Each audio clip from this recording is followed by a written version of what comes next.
সোম কি তোমায় নিজের হাতে সিঁদুর পরিয়েছে? বলো। জাহ্নবী, চুপ করে থেকো না, উত্তর দাও। আমার ধৈর্যের কিন্তু আর পরীক্ষা নিও না। সোমকেই জিজ্ঞাসা করে নাও। না, কারণ প্রশ্নটা আমি তোমাকে করেছি, তাই উত্তরটা আমি তোমার কাছ থেকে শুনতে চাই।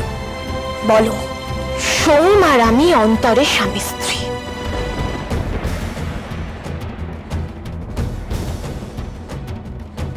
আমি ভগবানকে সাক্ষী রেখে সোমের নামে সিঁদুর পড়েছি, তাই এই সিঁদুর সত্যি। আচ্ছা আচ্ছা আচ্ছা আচ্ছা, তার মানে সোম নিজের হাতে তোমাকে সিঁদুরটা পরায়নি?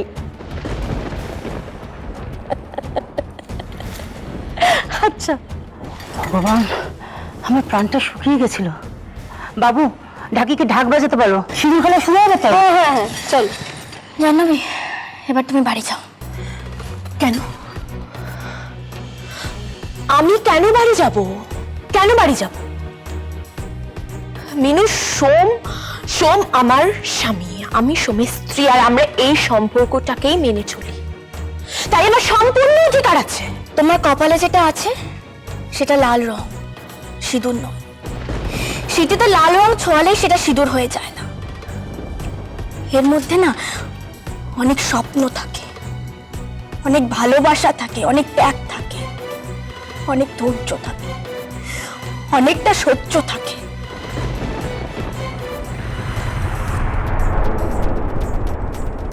অনেকটা অনেকটা জার্নি থাকে, জানো।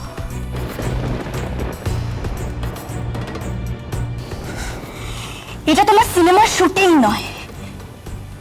এক মিনিট, দেখি দেখি, বড় মা ধরো।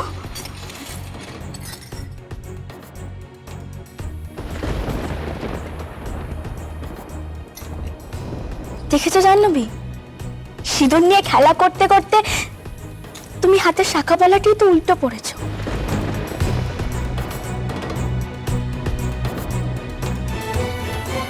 আগে শাখা পড়ে, তারপর পলা।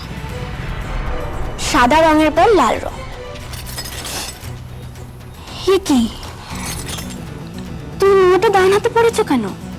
নোয়াটা তো বাঁ হাতে পড়ে। এগুলো এভাবে পড়ে না। যাই হোক, তোমার কিন্তু একটা রিহার্সাল হয়ে গেল। সিনেমা শুটিং এর সময় কিন্তু এমন ভুলটা করো না। একজন ভালো অভিনেত্রী হতে গেলে তাকে সব দিকে খেয়াল দিতে হয়। কি ঠিক বললাম তো? এবার এগুলো খুলে ফেলো।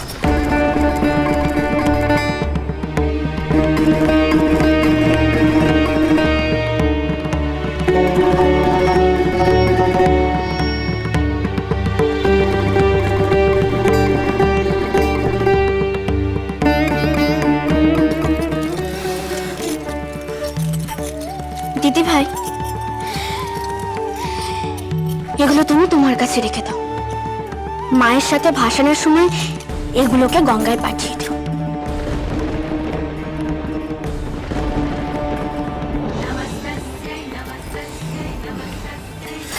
মিনু, তুমি জানো না আমাকে।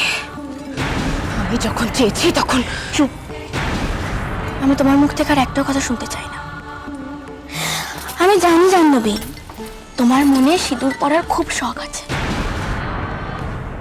স্বাভাবিক, প্রত্যেকটা মেয়ের মনেই সেটা থাকে, তাই না?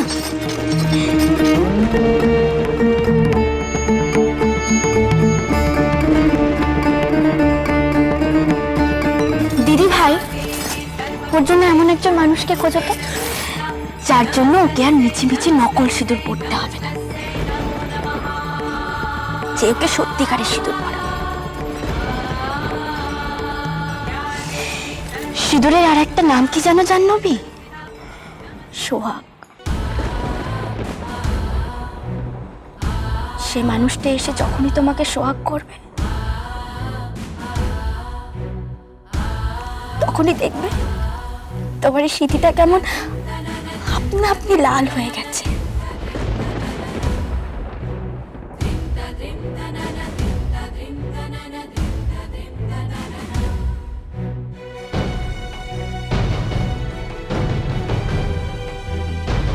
এই তো, তোমার স্মৃতিটা আবার আগের মতো করে দিয়েছি।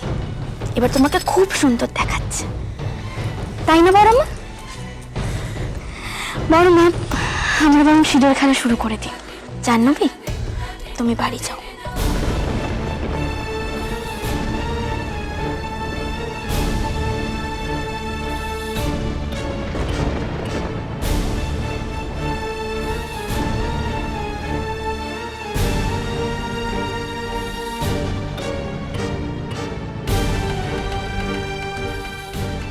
সোম, সোম, এতক্ষণ ধরে আমার এত অপমান হলো। একটা রাস্তার মেয়ে, একটা সামান্য আশ্রিতা নিজের সিঁদুরের জোরে আমাকে এত বড় বড় লেকচার দিল, এত অপমান করলো, তার জবাব দাও তুমি সোম। এক্ষুনি দেবে, আমায় প্রতিশোধ দিতে দাও। এই নাও সোম, এই সিঁদুরটা আমায় পরিয়ে দাও।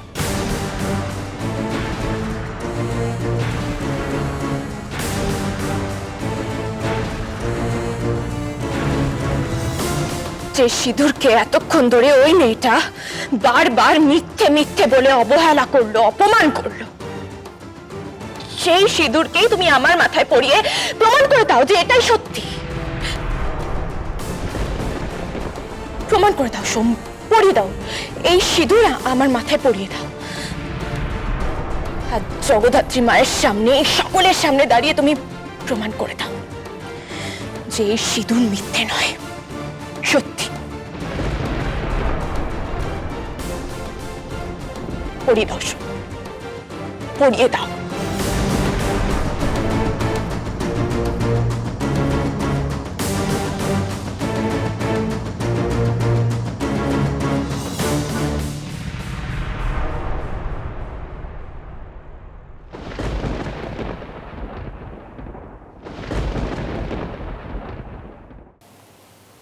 কি হলো?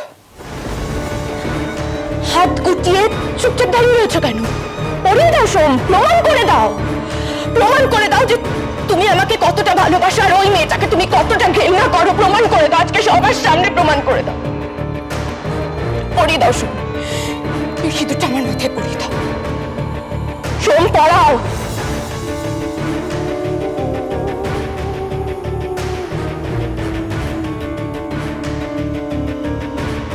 পড়াও সোম, পরিয়ে দাও। জাহ্নবী, সোম দাঁড়িয়ে থেকো না, সোম পরিয়ে দাও। সিঁদুরটা আমার মাথায় পরিয়ে দাও। পড়াও, পড়াও সোম, পড়াও।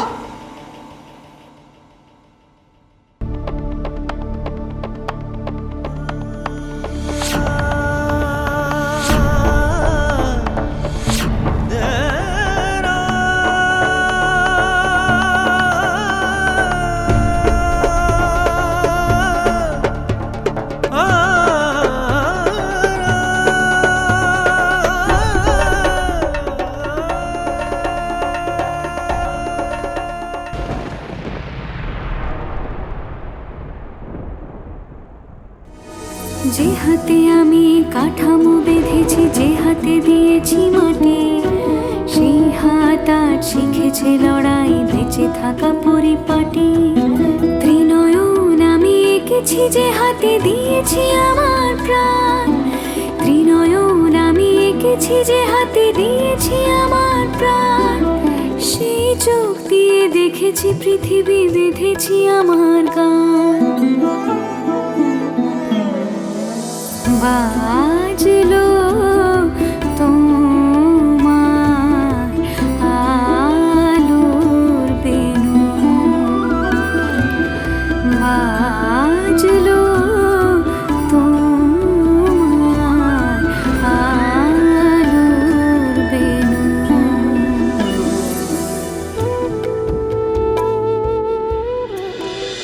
বাজলো তো